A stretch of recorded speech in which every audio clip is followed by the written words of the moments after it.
The natural resource कर्ज, प्राकृतिक संसाधन शाप। Having abundant natural resources does not guarantee economic prosperity. प्रचुर प्राकृतिक संसाधनों का होना आर्थिक समृद्धि की गारंटी नहीं देता।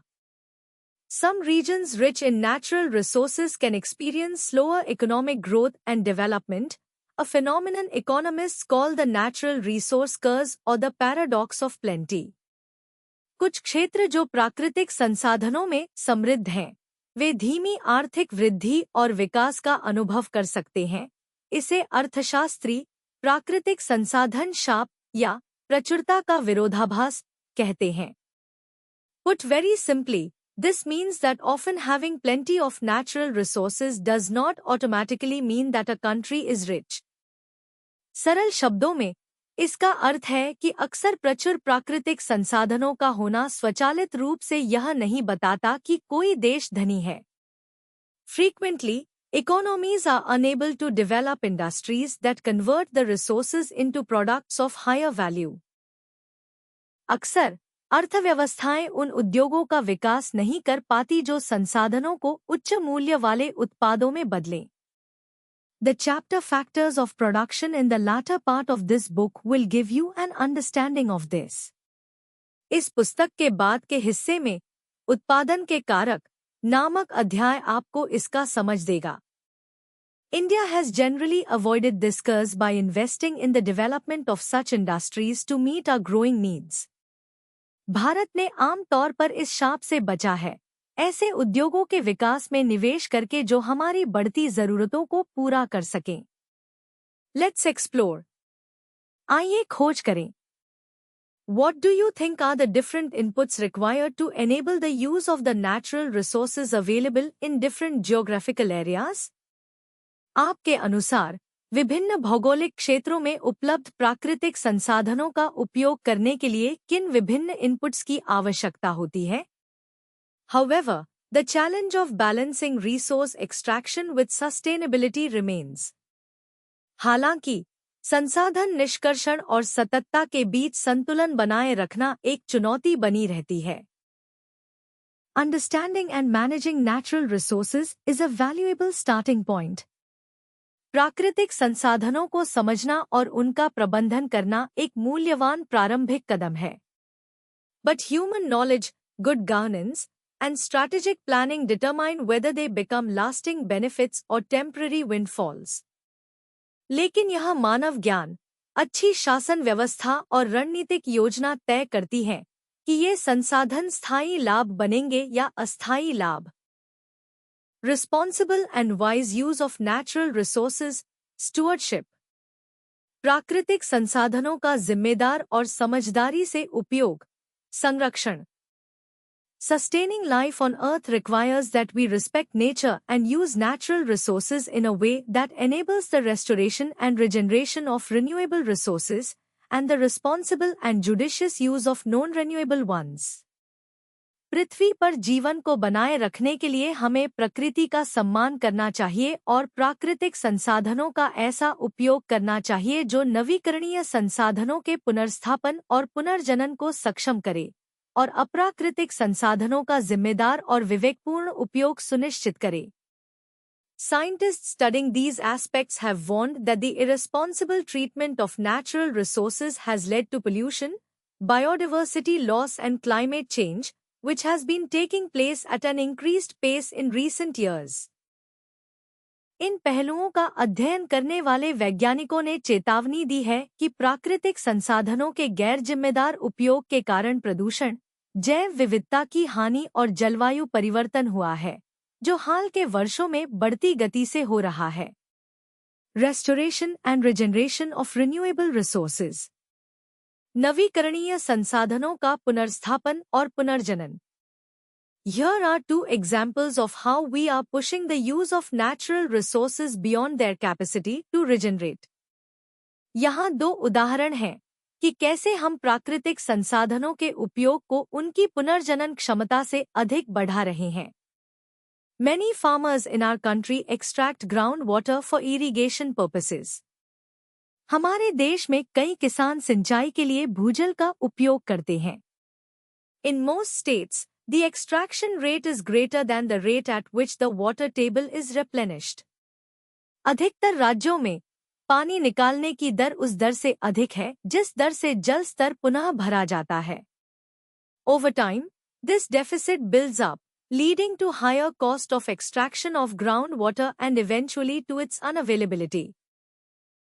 समय के साथ यह कमी बढ़ती है, जिससे भूजल निकालने की लागत बढ़ती है और अंततः यह अनुपलब्ध हो जाता है. It has been predicted that many of our growing cities will run out of groundwater soon. अनुमान लगाया गया है कि हमारे कई बढ़ते हुए शहर जल्द ही भूजल समाप्त हो जाएंगे. Initiatives to raise groundwater levels have been launched to remedy this. इस समस्या को दूर करने के लिए भूजल स्तर बढ़ाने के प्रयास शुरू किए गए हैं. Traditional practices of water harvesting, rejuvenation of ponds and tanks, cutting down on wasteful consumption of water, processing and reusing water are some of the strategies attempted. जल संचयन की पारंपरिक प्रथाएं, तालाबों और टैंकों का पुनर्जीवन, पानी की बर्बादी को कम करना, पानी का संसाधन और पुनः उपयोग कुछ प्रयुक्त रणनीतियां हैं. Similarly, the improper use of chemical fertilizers and pesticides has led to soil degradation. इसी प्रकार, रासायनिक उर्वरकों और कीटनाशकों का गलत उपयोग मिट्टी के क्षरण का कारण बना है. Traditional farming practices considered soil to be part of Mother Earth. पारंपरिक खेती की प्रथाएं मिट्टी को माता पृथ्वी का हिस्सा मानती थी. Practices like the use of cow dung and other natural fertilizers, mulching, multi-cropping, and so on, enabled holistic soil management. गोबर और अन्य प्राकृतिक उर्वरकों का उपयोग, मल्चिंग, बहुकृषि प्रणाली आदि जैसी प्रथाएं समग्र मिट्टी प्रबंधन को सक्षम बनाती थी. We must learn from these practices and apply them in our current situation to prevent further degradation. हमें इन प्रथाओं से सीखना चाहिए और उन्हें अपनी वर्तमान स्थिति में लागू करना चाहिए ताकि आगे के क्षरण को रोका जा सके. We need to replenish and rejuvenate our soil. हमें अपनी मिट्टी को पुनः संपन्न और पुनर्जीवित करना चाहिए. Overexploitation of groundwater, a caselet from Punjab. भूजल का अति दुरुपयोग, पंजाब से एक केसलेट.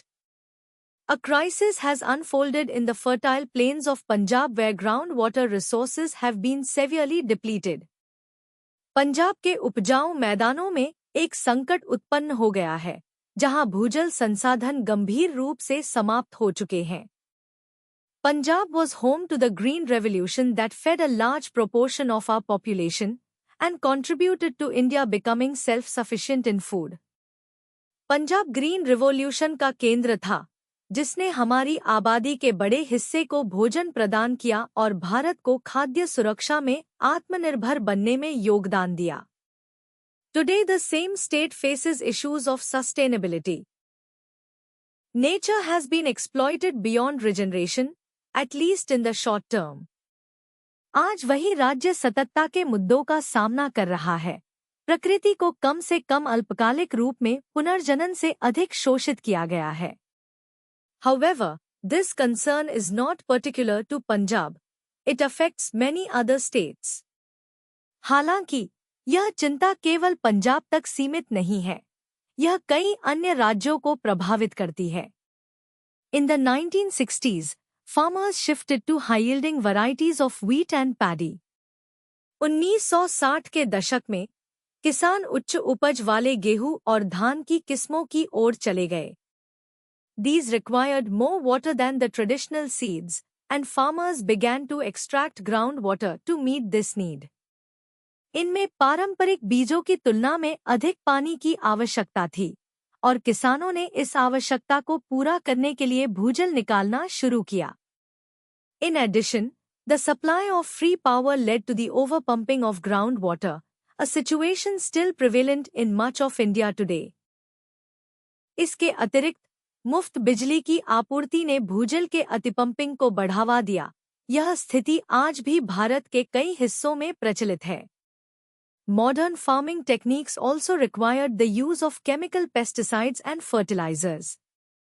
आधुनिक खेती की तकनीकों में रासायनिक कीटनाशकों और उर्वरकों के उपयोग की भी आवश्यकता थी. The combined effect of these factors is that the groundwater level in a large part of Punjab, see Fig. 1.17, has become inaccessible till depths of about 30 meters. इन कारकों के संयुक्त प्रभाव के कारण पंजाब के एक बड़े हिस्से में भूजल स्तर लगभग 30 मीटर तक पहुंचने पर भी पहुंच योग्य नहीं रह गया है. And the chemicals from the pesticides and fertilizers have dissolved in the groundwater causing health hazards. और कीटनाशकों और उर्वरकों से निकलने वाले रसायन भूजल में घुल गए हैं, जिससे स्वास्थ्य संबंधी खतरे उत्पन्न हो रहे हैं. Almost 80% of the area of Punjab has been classified as overexploited. Punjab के लगभग 80% क्षेत्र को अतिदुरुपयोग के रूप में वर्गीकृत किया गया है. In other words, we have drawn water at a rate much greater than at which restoration and rejuvenation of groundwater is possible. दूसरे शब्दों में, हमने पानी इस दर से निकाला है जो भूजल के पुनर्स्थापन और पुनर्जीवन की क्षमता से बहुत अधिक है. We can see that food security was ensured for the short term. हम देख सकते हैं कि अल्पकालिक रूप से खाद्य सुरक्षा सुनिश्चित की गई थी. But the long-term consequences will take time and effort to heal. लेकिन दीर्घकालिक परिणामों को सुधारने में समय और प्रयास लगेंगे. The case of cement. Cement का मामला. We cannot imagine life without cement. हम सीमेंट के बिना जीवन की कल्पना नहीं कर सकते.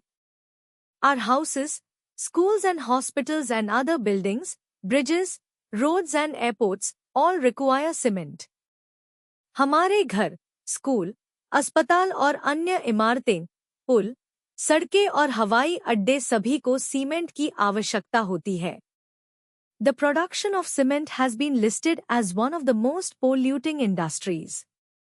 सीमेंट का उत्पादन सबसे प्रदूषण फैलाने वाले उद्योगों में शामिल किया गया है.